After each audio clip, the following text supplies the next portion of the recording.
Hey, what's up, y'all? This is Ikeo Evans. Today, this still falls on the run era, but we're jumping timelines a bit. I want to just discuss about, talking about my trip to Spokane, Washington. Um, I was out there for some risks, a duffel bag full of ideas, and I opened up a store called Uptown 410. Um, I met DMX out there. I met Bone Thugs. And but the one moment that changed everything for me was that DMX saw the Belly Dickie shirt that I made. It's a Belly movie um, that was made in 1999 by Hype Williams. He seen the one of one blue Belly Dickie shirt that I made, and he wanted it off my back. I didn't give it to him, but years later, I seen the same uh, idea resurface, but it wasn't through me. I just want to talk about timing, ownership, and what it means to be early. And sometimes, ideas they really come to you, and they come to you in a present moment in a time, and then they'll flee and they'll go to someone else. And that idea might not necessarily come out the same way that you want it to render, but it will come, out some way or one way or another. And I feel like that's what had happened with the Belly movie designs or the shirts that I made. Because I made that shirt or those designs, I started making that a year after I graduated from high school. 20 some odd years until Supreme finally decided to do it. Now, you've seen the shirts on websites online, you know, periodically, but when I was doing this is before MySpace. Speaking of my age here, this is before um, Instagram.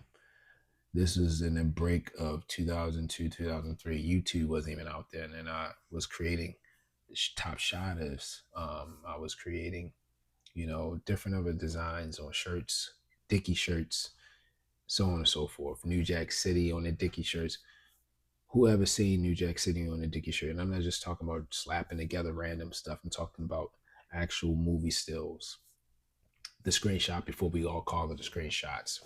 They were screen grabs, and you know, uh, just what brought me out there to Spokane was just me not ready to uh, do my time, serve my time, and you know, when I was in Spokane, like I said, I had met a partner who I was with at the time. She was very kind, to tell me like, hey, look, I know that you're not ready, to take care of legal situations, but hey, my door is always open to come out there, and I did. And out there, I was blessed with a lot of opportunities. I think that going out there, I had a level head that I knew that I couldn't do the same things that I was doing in Baltimore or in Phoenix. So I wanted to have a clean slate, and I did just that. I feel like the only thing that I did out there that was illegal was when I went to Office Depot and I stole my very first nonlinear editing system. It was called Roxio, and it came with a USB and AV white audio and visual video cords, so that way you can plug your Sony Hi-Cam or your Digicam or your Mini DV Cam into it through USB, and you can upload your footage to your Windows, computer systems or whatever you was using. And that's how I was able to edit my very first DVD called Real Recognize Real Entertainment Value 1. As a matter of fact, I have the DVD in this book section. I'm gonna get it real fast. You know what I mean? So this is Real Recognize Real Volume 1. And this is before Photoshop. So look at, I had utilized this website that you could put your face on. So I screen grabbed, being that I've always had access to movies. I screen grabbed a scene of Tony Montana, Scarface, and I put myself on there. Now years ago, this was like, oh wow. I remember people was in awe, like, yo, how did you do that? Um, yeah, it says right here, Real Recognize Real presents the raw and uncut footage filmed in Baltimore, Maryland, Spokane, Washington, and Phoenix, Arizona, capturing lifestyles, freestyles, and culture in a unique perspective. So so you real recognize real. That's wild. But this was a classic. This is a classic. I haven't looked at it in years. I do want to look at it, but I don't have a DVD player, so I definitely gotta, look at that. But I had a store that I had co-owned called Uptown 410. It was a guy that I met out there in Spokane that was also from Baltimore. He was from Park Heights, and it's a photo that I have where I'm wearing a honey camo, and on that honey camo shirt, I had put Alma Fudd on there, and I had some Timberlands that I actually put the Baltimore Orioles, like this monogram that I had did on my own. It was like given like the Louis Vuitton checkerboard, but it was like an Orioles version. It was dope. And I was on the phone, and somebody took a photo of me as I was talking. I don't know who I was talking to, but that's at that store. That's when I discovered about the Air Force One legacy. And it was a video that was playing on the monitors. I remember seeing a guy who was in the middle of what looked like a closet, but he had all these Air Force Ones stacked up high to the ceiling. And that was Paul Blanken. Paul Blanken was one of the three amigos who went to Nike in 1984 to save the Air Force One. And when I found out about this story, I think this was around 2006, I found out about this story about how Baltimore saved the Air Force One, and about I was already making like Air Force Ones, like customizing them. I was like, whoa, like this is powerful. And the story stuck with me ever since. It's wild because I would have never thought that years later, on April 20th, 2020, yeah, 420, shout out to all my smokers out there. I met Paul. Talk about the laws of attractions, and he's still with us. I mean, I actually have a picture of him right here. Should try to grab it for y'all so y'all can see it. So yeah, this is me and Paul. This was in 2023. This is when we had won the Black Tie tennis shoe award, making impact in the community via shoe culture and sports. And also Angel Reese mom had got an award that night, and a few others. But I going back a few back. Why I didn't give DMX the Belly Dickie shirt. I didn't give it to him off my back because I feared that the idea would have been taken, and that whole experience was wild. I talked about that a few times. If you look on my channel, you'll be able to see it. But at that night, my encounters with Bone Thugs came shortly after, because DMX was on tour, and they were both sharing the same arena, and that night was dope.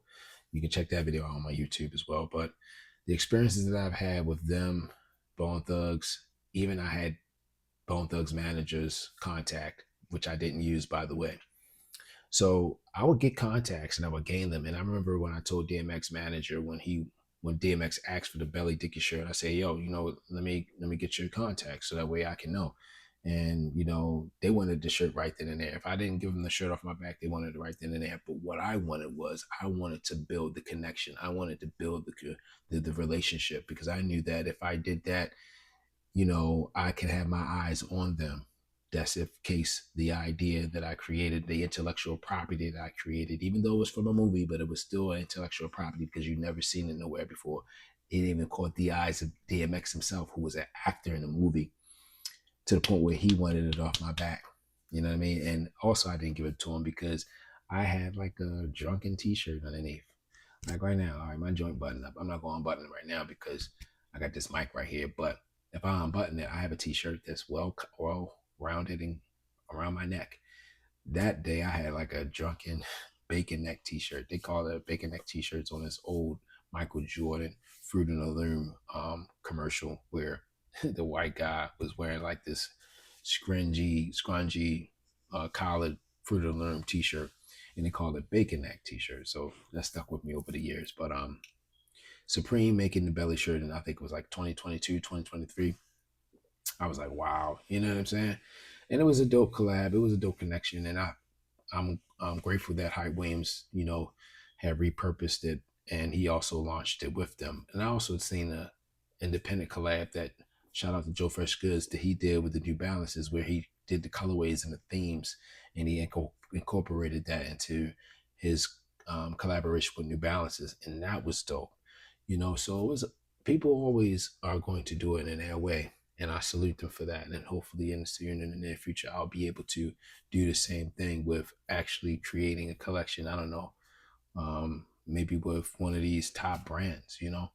But tying it back into discovering how Baltimore's role of saving Air Force One, um, how that realization planted seeds, and how I didn't let that story go. And only years later, in 2020, 2021, I started to preserve that story by making wearable art out of the mural that was painted on Paul Blanken's store. That mural was done by Ed Pitzker, and rest in peace, Ed Pitzker. I just found out last year that he had passed away. He had committed suicide, and this month is Suicide Awareness Month. And so many things, man, that's surrounded by depression and all the things. But I just felt like sometimes we are on this earth to fulfill a purpose. And it felt like I was ahead of my time. But the value of timing versus recognition is really a thing. And I feel like my artistry is still continuing to grow, and I've on my own right, I'm making impact, I'm making strides. I know that things may not be considered to some huge successes, but I feel like I am climbing the ladder of a bigger picture, of a bigger impact that's going to be able to sprout and blossom and inspire others to definitely move early. Okay, I feel like a lot of the things didn't materialize because I didn't fully move early with my gifts, because I still was at the time. So I seen DMX. I didn't include this, but DMX, he at the time, I always felt the need to share quickly with people that I was on the run. If I had a one-on-one conversation with him, and I told DMX that, and I remember he didn't respond how I thought he would. I wanted to. I thought he was going to oh, he was like, yo, dog, I know a person that did X, Y, and Z. You should go home and do your time, dog. It was only two people that told me to come back home to fulfill that. It was DMX and my Uncle Tim. And both of them are no longer here with us. Rest in peace to DMX. Rest in peace to my Uncle Tiny Tim. DMX died, I think it was in 2021, it was 2022. And my uncle had passed away in 2022 as well. But sometimes, the world catches up to what you did a decade ago. And it's all right, but if you're too far ahead, it can feel like, nobody really sees you, and that was Spokane for me. Running, you know what I'm saying? And planning routes, and nobody expected, just the things that the small things of me going to a small city that nobody knew me, to slow down, to really cultivate and grow into the gifts of filmmaking and editing. Because that's why I got more into video editing when I was in Spokane, Washington, because I was able to be still. And, when I finally went back home, I was able to really do music videos. I was able to do a lot of things because I had to be still. I had to be pulled back like a slingshot. And you know what it means when you get pulled back like a slingshot? When you're getting pulled back, and it's not because you're being pulled back that, you're not moving at ultimate force, but when you let go, it shoots directly at the target with the most ultimate force, as if you wasn't getting pulled back. So sometimes you got to get pulled back like a slingshot in order to go forward with ultimate force, with ultimate impact, to make impact. So yeah, I would like to just share more about these stories that, and go each and every time I explain it, get a chance to, share new things that you may not heard before. So I'm thankful for your time. Thankful for the opportunity to, pour into you guys. I hope that resonates with somebody.